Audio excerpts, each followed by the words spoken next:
I think the elephant in the room is probably, from your point of view, why I am still sitting here in this crazy world. Last man standing. The longest in the football league, probably. Oh, great.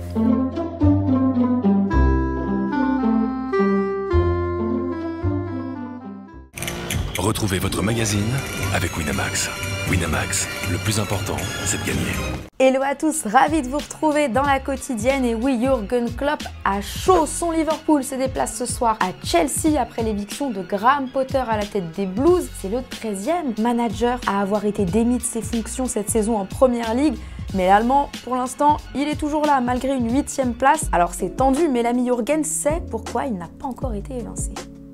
I'm aware of the fact that I'm sitting here because of the past, not because of what we did this season. I told it to you already. If this would be my first season, that would be slightly different. So that's it. Chelsea est à 4 points des Reds et c'est Bruno Saltor, l'ancien défenseur, qui assure l'intérim chez les Blues. Grosse mission pour lui avant peut-être l'arrivée d'un manager plus expérimenté. Je vous pose donc la question du jour. Qui, selon vous, devrait entraîner Chelsea? Vous pensez à Luis Enrique, à Julian Nagelsmann, à quelqu'un d'autre, hein? Vous nous dites tout, vous justifiez et demain on sélectionnera 2 commentaires.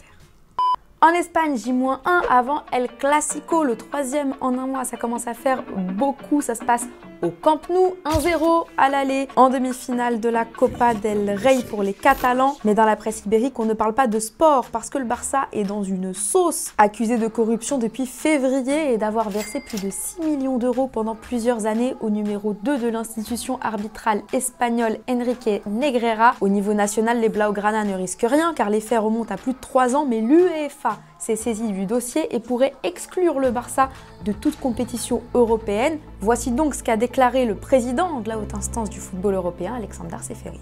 De ce que je sais, la situation est extrêmement grave. C'est l'un des cas les plus sérieux depuis que je suis impliqué dans le football. Et il y a eu un retournement de situation parce que la Vanguardia nous révèle que le président de la Ligue espagnole, Javier Tebas, aurait fourni de fausses preuves au parquet pour accabler le club catalan. Juan Laporta, le boss du Barça, demande sa démission. Cercle vicieux, quoi. Et pendant ce temps-là, dans l'équipe barcelonaise, on se prépare à fond pour ce classico. Hola, somos Ronald y Valde y vamos a hacer el Toilet Paper Challenge.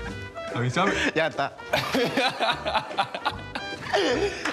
Au Real, on est un petit peu plus studieux, on joue au roi du silence. Mais comment on se prépare? Karim Benzema fait de grosses séances pour changer et il a pris des forces auprès de ses enfants qui sont trop mignons. L'amour triomphe toujours. Et la vérité sort de la bouche de Cabenueve. Voilà. Allez, c'est l'heure du football vrai. Allons au Mexique. América face à Club León. On a vu ce but litigieux d'América. Les adversaires réclament une main, encerclent l'arbitre et lui pète les plombs. Paf, coup de genou dans les parties génitales du joueur en face de lui. Le jeu a repris. Il y a même eu bagarre. La commission d'arbitrage a ouvert une enquête et selon les médias locaux, il risque jusqu'à 15 matchs de suspension. On file au Qatar, à l'Arabie face à Salal. On a vu une superbe passe D et un tout aussi beau but d'Omar Al-Soma. On se le remet.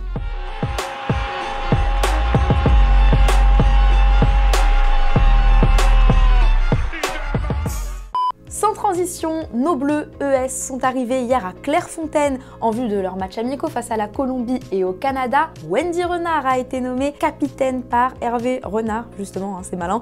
Grace Gayoro et Eugénie Le Sommer sont vice-capitaines. Mais on a l'impression que le plus heureux dans l'histoire, c'est le coach. Depuis qu'il est arrivé, il est comme un dingue.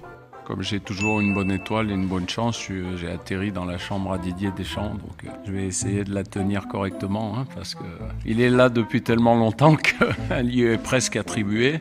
J'ai l'impression parfois que je suis comme un petit enfant qui rêve encore un petit peu, mais c'est bien. Je ne veux surtout pas m'enlever ce côté un peu naïf, comme on pourrait dire peut-être, mais c'est comme ça, je vis les choses à fond. Bon, il fait pas que la fête, il sait switcher en mode commandant des armées.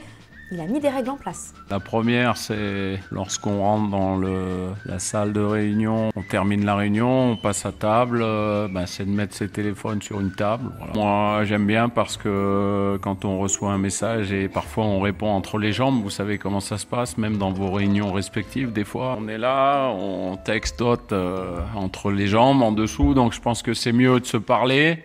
Ah oui, c'est strict, hein. Pas de téléphone, mais un bébé. En revanche, oui, celui d'Amel Majri. Regardez, lorsqu'elle est arrivée hier, biberon dans le sac à dos.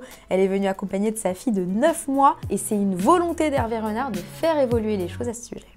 Moi, je pense que c'est indispensable de donner une structure aux joueuses qui ont des enfants en bas âge. Les plus grandes sélections mondiales, il y a beaucoup de choses organisées pour les enfants, donc la France est un peu en retard. Et psychologiquement, ça a une importance capitale. Pour être bien dans sa tête et pour être performante, c'est important d'associer les deux.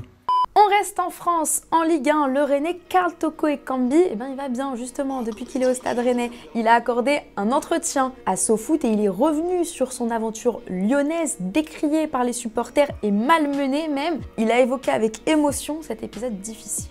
Le problème, c'est que ce sont toujours les mêmes joueurs qui sont ciblés. Maxwell Cornet, Bertrand Traoré, etc. Ce sont toujours les mêmes profils qui sont ciblés à Lyon. Quand ça insulte ta mère alors qu'elle est au stade, quand ça met des photos de toi dans la ville avec écrit « dégagé », quand certains membres du club m'envoient des lettres recommandées pour me mettre une amende, ce n'est pas du soutien ça. Ce ne sont pas des hommes. Ça montre qu'ils sont contre moi, comme les supporters, et ce n'est pas bon pour le club. Hier, je vous demandais si selon vous, le RC Lens pouvait accrocher une place pour la Ligue des Champions. Hendrik, tu penses que Marseille a plus d'expérience pour prendre cette deuxième place au classement? Le RC Lens n'en sera tout de même pas loin. Milan, pour toi, c'est possible et étant donné que les équipes françaises en Ligue des Champions sont nulles selon toi, autant voir un nouveau club essayer de faire quelque chose. Pourquoi pas? Et voilà, c'est déjà la fin de la quotidienne. On va se retrouver demain avec un peu plus de voix, j'espère. Et d'ici là, on se quitte en images et en musique. Ciao!